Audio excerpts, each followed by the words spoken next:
Hello reception. You have been reading this story, Stanley's Stick, by John Hegley this week, and today I'm going to be asking you some vocabulary questions about the story. Okay, I can't wait to read this with you. Let's get started.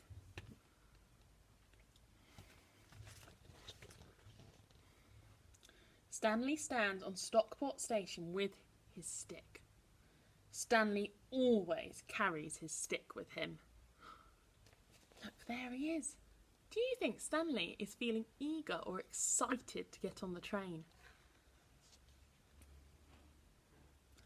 I think he's excited. Well done. Stanley's stick was once part of something tall and grand, and it will never return. But it can still be a stick as best as it can. Stanley has a lot of stick activity, like pretending the stick is a whistle or a banana that is quite straight. You don't have to be great to be great. Do you think Stanley is brimming with ideas or full of ideas that he could use his new stick for? I think he's brimming with ideas. They're like falling out of his brain. That's how many ideas he has. They're filling up his head. Like pretending the stick is a match to catch the world aflame. There is game after sticky game. Look, it's a dinosaur that isn't extinct. It's a Stickosaurus. Grrr. Stanley has tried out some names for his stick, like Starry and Moon. But those names were all the wrong shape. For a while he liked Stirry, but that is better for a spoon. Do you think Stanley is stuck for ideas or struggling with ideas to name his stick? He is struggling with ideas, isn't he? He's not quite sure what to name it. Well done. Stanley's stick is good for writing in the sand, in languages only Stanley can understand. And 4 times now he has used his stick to pick up slugs from the pathway, platform and pavement, thus saving them from a fate worse than feet. Stanley's friend Bertie has some string, and sometimes they tie the string to the stick's end and go pretend fishing. Because the fish are pretend, no fish get hurt, says Bertie.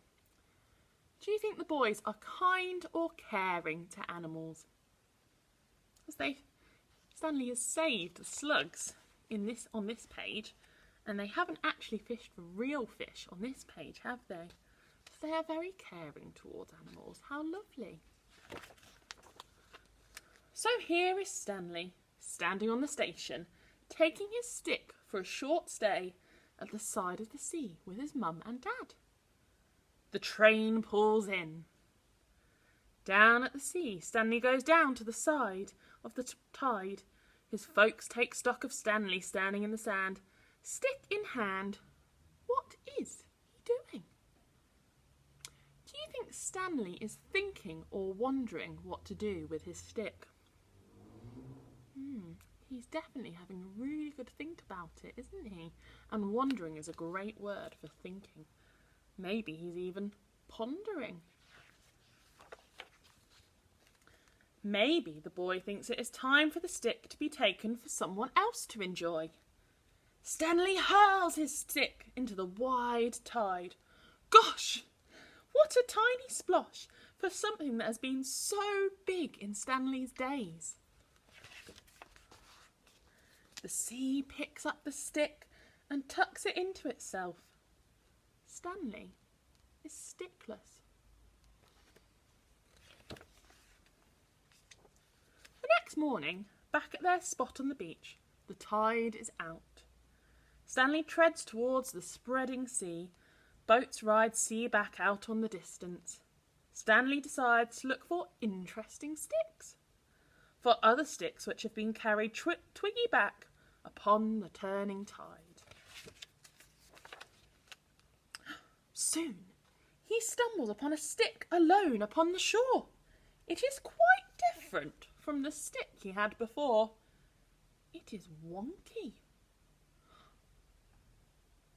Do you think Stanley is feeling enthusiastic or optimistic to find this new stick?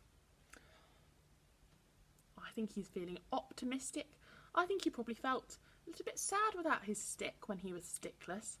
And now he's got new hope, new things that he can think of to use this stick for. And I bet there'll be lots of different things that he can use this stick for compared to the other stick. The stick is an unusual saxophone. Stanley thinks of home and begins to blurt a tune for Bertie. Now Stanley stares at the sea through his stick telescope. It is wonky. And this stick, Stanley knows the name of. It is called Fantastic. Stanley's Fantastic. The end.